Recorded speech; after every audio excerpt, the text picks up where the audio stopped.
Hello everyone. Today we are going to study chapter number 12, lines and angles. In this chapter we will study about some definitions with examples.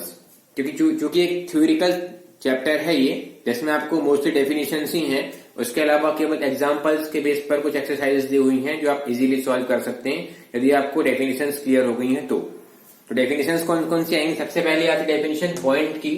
Point is the smallest shape of geometry which shows an exact position. इसका मतलब होता है point जो है वो geometry का सबसे छोटा शेप है, ठीक है, जो हमें एक एग्जैक्ट पोजीशन बताता है. जैसे मैंने आपसे बोला कि यहां से लिखिए, तो आप यहीं से लिखोगे, यहां से लिखना चालू नहीं करोगे क्योंकि मुझे आपको पता है कि यहाँ पॉइंट इंडिकेट किया मतलब वहीं से लिखना चालू करना है. तो इसे इस तरीके शो करते हैं और इसे एक कैपिटल लेटर से शो किया जाता है. A is a point. Second definition है लाइन. तो line is the collection of points which can be extend in both directions.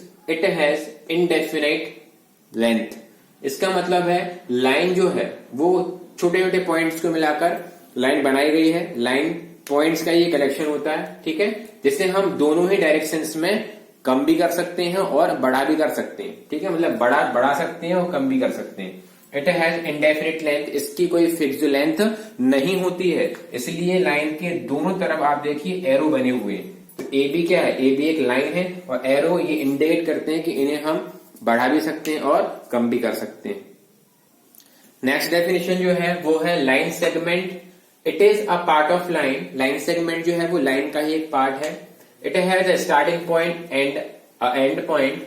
It has fixed length. इसका एक स्टार्टिंग पॉइंट होता है, एक एंडिंग पॉइंट होता है और इसकी फिक्स्ड लेंथ होती है. ना तो इससे हम कम कर सकते हैं और ना ही बढ़ा सकते हैं. एग्जाम्पल है ए बी. यहां लिखा हुआ है 3 सेंटीमीटर. जो लेंथ दी हुई है इसकी इंडिकेट करती है कि ये 3 सेंटीमीटर की ही रहेगी, ना तो 2.9 की होगी और ना ही 3.1 की, ठीक है.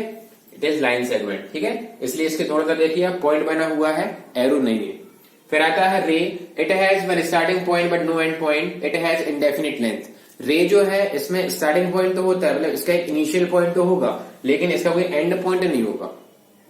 इसलिए आप देख सकते हैं कि इसमें एक तरफ एरो है और एक तरफ पॉइंट है, मतलब ये इसका इनिशियल पॉइंट है बट यहाँ एंड पॉइंट नहीं दिया है. इसका सीधा एग्जांपल है टॉर्च से निकलने वाली लाइट या सन से निकलने वाली रेज जो रहती हैं वो रे का ही एग्जांपल है. उसका इनिशियल पॉइंट जो है वो सन है.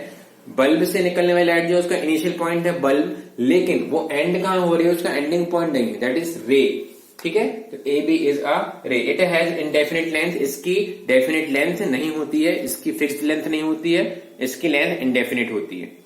नेक्स्ट डेफिनेशन जो है वो है एंगल की. चूंकि इस चैप्टर का नाम भी है लाइन्स एंड एंगल्स, तो हमने अभी पढ़ा था लाइन्स के बारे में, अब हम पढ़ेंगे एंगल के बारे में. तो when two rays meet at a point they form an angle. जब कोई दो रेज एक दूसरे से मिलती हैं किसी एक पॉइंट पर तो वो एंगल का निर्माण करती हैं, एंगल बनाती हैं. एंगल में 2 आर्म्स होती हैं और एक वर्टेक्स होता है, मतलब एंगल की 2 आर्म होंगी और 1 वर्टेक्स होगा. अब वर्टेक्स कौन सा होगा? जब 2 रेज एक दूसरे से मिलेंगी तो जिस पॉइंट में वो मिलती हैं इस पॉइंट को कहते हैं वर्टेक्स, और जो 2 रेज हैं वो ही एंगल की आर्म कहलाती हैं. तो ये बन गया आपका एंगल. इसको लिखने का तरीका हो जाएगा एंगल ए ओ बी, दूसरा तरीका है बी ओ ए और तीसरा है डायरेक्ट एंगल ओ बी लिख सकते हैं.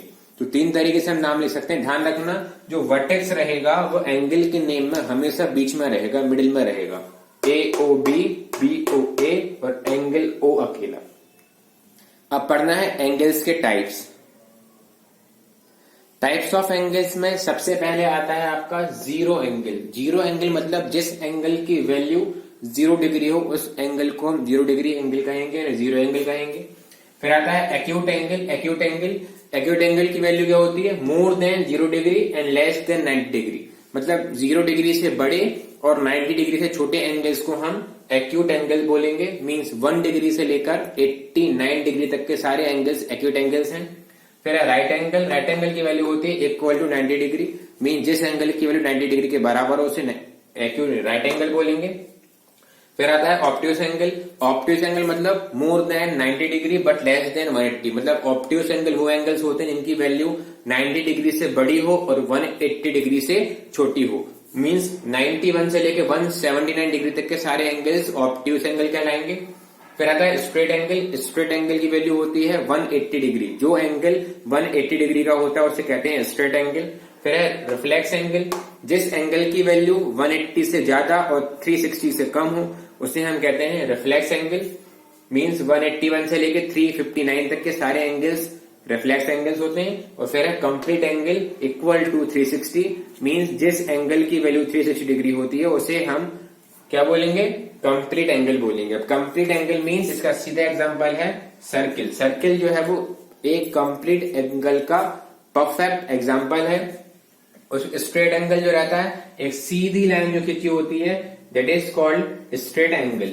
ठीक है, ये जो एंगल बनता है यहाँ पे ये स्ट्रेट एंगल में आता है 180 डिग्री का एंगल। और राइट एंगल जो रहता है वो एल जो है वो राइट एंगल का सबसे सटीक एग्जांपल है।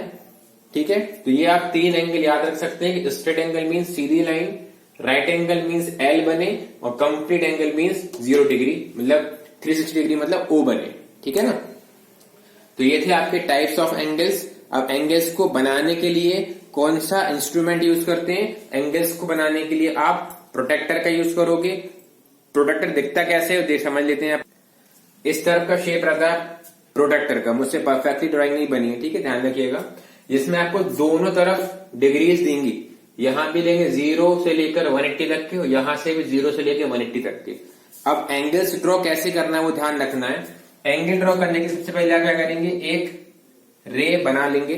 ठीक है, रे में जो ये प्रोटेक्टर का ये वाला साइन दिखाई देगा मिडिल वाला पॉइंट, उसे आप यहां रखेंगे और ये लाइन जो दी गई है प्रोटेक्टर की, इस लाइन से ये पूरी रे जो है वो कवर होनी चाहिए। पूरी का मतलब ये है कि फुल्ली कवर अप हो जाए, लेंथ में नहीं ऊपर से। ठीक है, अब कवर होने के बाद आपको मान लो एंगल बनाना है 60 डिग्री का, तो आप यहां से चेक करोगे 0, 10, 20, 30, 40, 50, 60, यहाँ पे 60 आ रहा है तो आप 60 डिग्री के सामने पॉइंट रखेंगे।